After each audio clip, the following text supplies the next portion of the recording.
Alright, so the Steam Deck. I think everyone at this point has made a review on one of these, but really, today I wanted to make a master list of everything I've learned along the way and share it with you guys. So here's exactly that. 50 Steam Deck tips and tricks in under 10 minutes. Without further ado, let's get started, shall we? Tip number 1, cut down your input latency. The Steam Deck's built-in frame limiter actually introduces additional input latency. In some cases, you're better off using in-game VSync and capping the refresh rate rather than using both the limiter and VSync, as you'll end up stacking latencies. Now, out of the box, the Steam Deck ships with pretty overkill stick dead zones. This can make any sort of precise aiming or driving much more difficult than using a tuned stick. By default, this is set to around 8,000, and by lowering it, you should have a much more responsive experience. At the same time, you can also install Decky for plugins like Vibrant Deck that allow you to tweak the saturation and gamma settings of the display and bring a little more pop to the colors. Just make sure not to overdo this to the point where you oversaturate or deep fry anything. If you find yourself wanting to tinker with an experiment in the Deck's desktop mode and you don't have a dock or want to plug in external peripherals, consider using the Steam Link app for mobile or PC. Once you have that downloaded, you can create a shortcut, go into properties, and add windowed in the target bar. Now you'll essentially have full Steam Deck control from your main PC. Now, not every game is perfectly tuned performance-wise, so you can consider adjusting your GPU clock in games that are more CPU-bound, where GPU usage is consistently below 100%.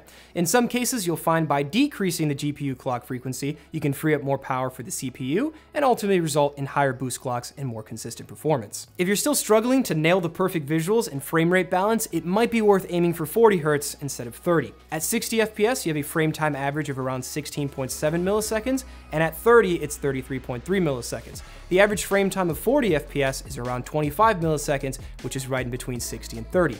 What this means is the overall smoothness of the game feels closer to 60 FPS, and in many games you'll only be consuming slight extra wattage over 30 FPS, so it can be a great sweet spot for battery life and responsiveness. Now, regarding responsiveness, oftentimes Steam's Remote Play isn't the best at streaming games from your main PC to your Steam Deck. Using Moonlight and Sunshine as a solution can just be overall better regarding smoothness, lack of stuttering, and ease of use. Make sure you're also taking a serious look into community-made controller inputs for your favorite games. They can often be significantly better than the default options and make your entire input experience much more comfortable. Gyro aiming can also be seriously underrated. It may take some time to get used to, but before you know it, you can find yourself being able to snap onto enemies in FPS games with way more speed and precision than using the analog sticks or trackpads. If you're using the analog sticks for a game that requires a repetitive button input like sprinting, for example, you can actually add a second function to the outer zone of the joystick. This is where you might not realize there's a ton of really in-depth options for controller customization and input mapping available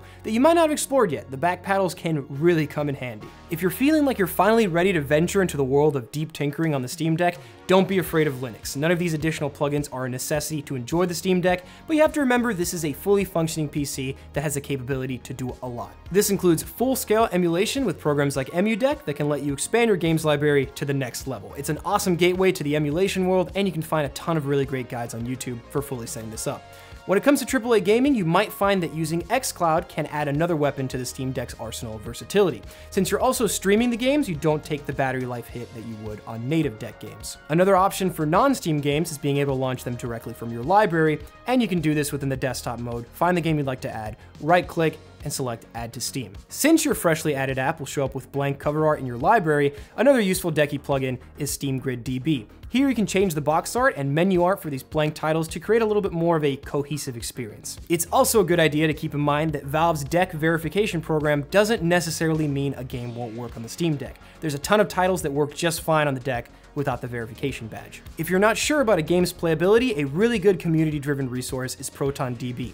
You can add this as a Decky plugin, and it actually displays badges that provide visual indicators to see what the community says about a game's playability. You can also consider installing Proton GE for non-Steam games. Think of Proton as a translation layer, where Proton GE is a custom build with the latest experimental patches that can assist with higher compatibility results over Valve's Proton. Be sure to also be aware of the native button shortcuts that can be accessed at any time by holding down the Steam button or the triple dot button. You can also set up a lock screen if you plan on using your Deck outside of where you normally use it, and you want that that extra layer of security. Now there's a couple additional decky plugins that I found pretty useful. The first one being HLTB for deck, which essentially just shows you an estimated time for how long a game takes to be completed.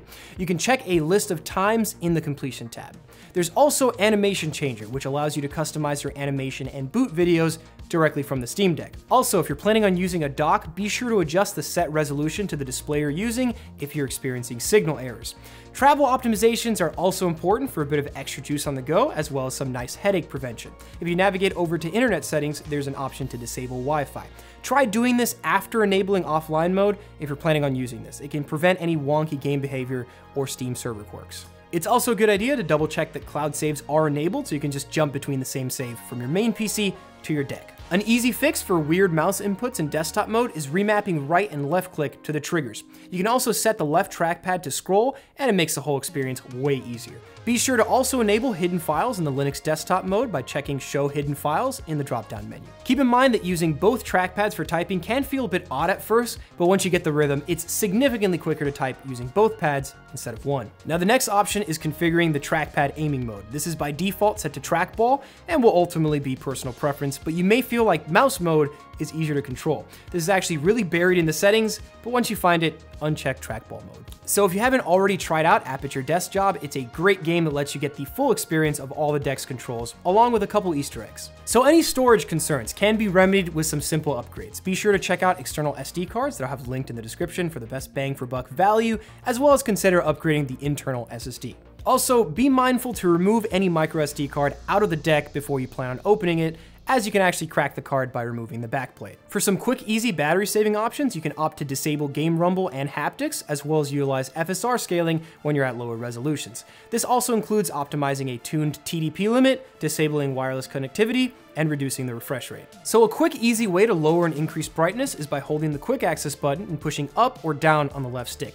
If you find that the ambient sensor is not nailing the brightness level that you want, you can disable adaptive brightness in the settings. Also, don't forget to double check which storage drive is set to default so you don't accidentally have new games downloading to the wrong drive.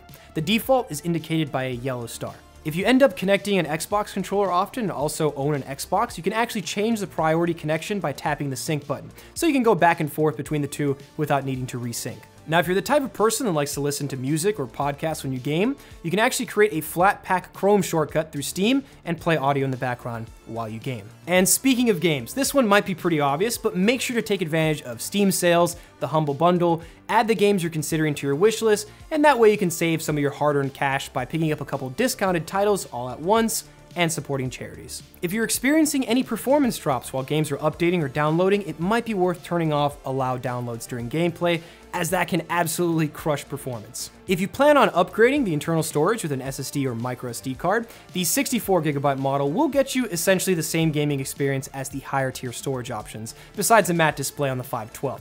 You will eventually have to deal with the storage quirks, but it's not that big of a deal. It's also a good idea to be mindful to optimize storage if you fill your shader cache. An easy way to quickly free up space is by jumping into desktop mode, open Steam, Steam settings, shader pre-caching, and uncheck the box and recheck it again.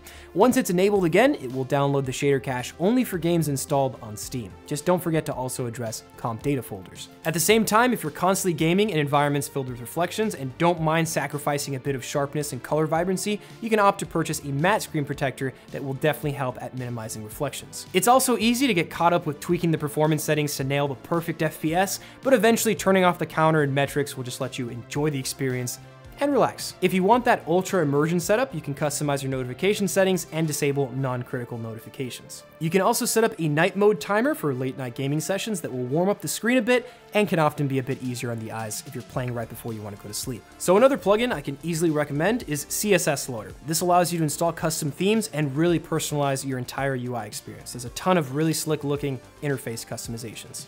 If you're experiencing any sort of gyro aiming issues or heavy back paddle clicks, you can calibrate the gyros in the controller settings, and I recommend pressing the flat part of the back buttons rather than the sides.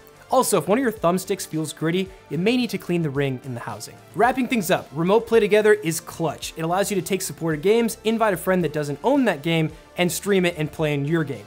Quick access menu up at the top, and invite a friend. And finally, once you've got all the native experience down pat, there's a ton of great accessories for the deck you should definitely check out. From carrying bags, docks, and even Dbrand's kill switch, which is pretty awesome. I'll have everything linked down below. And that is pretty much it. Seriously, thank you so much for watching. If you have any tips, feel free to drop them down below, and I'll see you guys in the next one.